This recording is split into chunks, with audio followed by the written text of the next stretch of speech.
Pensa só, a forma como a gente enxerga o mundo pode de verdade determinar o futuro do planeta.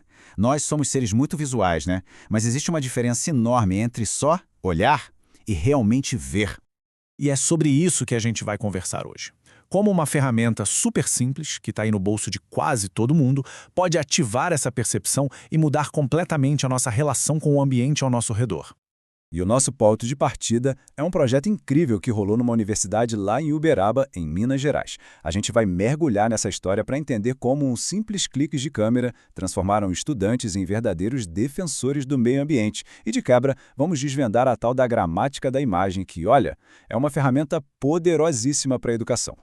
A ideia toda foi levar a câmera para dentro da sala de aula.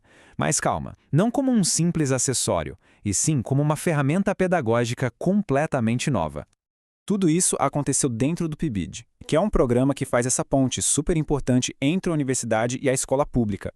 Nesse caso, eram estudantes de biologia da Universidade Federal do Triângulo Mineiro que foram literalmente para o chão da escola, sabe? Trabalhando ali lado a lado com os alunos para conectar a teoria com a vida real deles.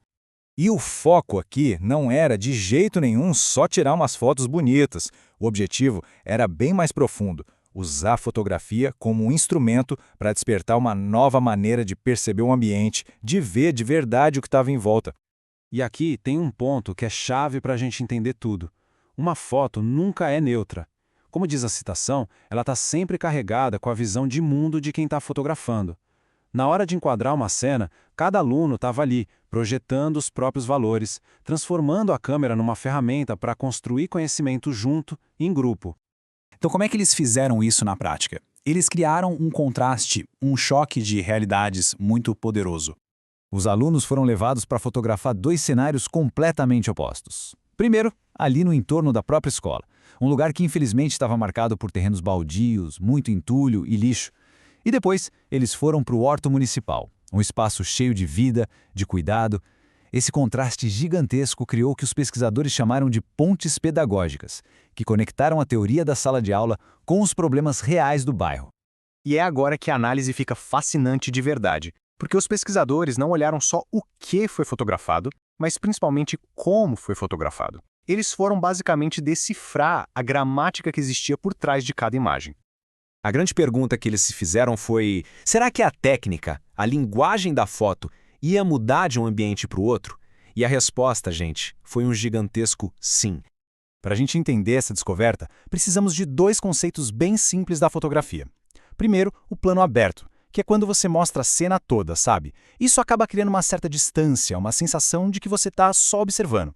E tem também o plano fechado, tipo um close-up, que foca nos detalhes e cria uma conexão bem mais íntima, uma proximidade. E esse gráfico aqui mostra a descoberta de um jeito que não deixa dúvida. Nas áreas degradadas, o que dominou foram os planos abertos, mais distantes. É como se os alunos estivessem documentando um problema que não fosse deles. Agora, lá no Horto, um lugar cheio de beleza e vida, a escolha foi outra. Planos fechados, super íntimos, focados na beleza de uma florzinha, de uma folha. E o ponto crucial é esse aqui. A escolha do enquadramento revelou a conexão emocional. O plano aberto na área degradada sugere um distanciamento, talvez até uma certa rejeição. Já o plano fechado no horto, como diz a citação, revela um sentimento de pertencimento. É aquela sensação de que isso aqui faz parte de mim. A fotografia vira um espelho da relação deles com cada lugar. E tudo isso nos leva finalmente à grande transformação que esse projeto conseguiu provocar. O resultado final é realmente transformador.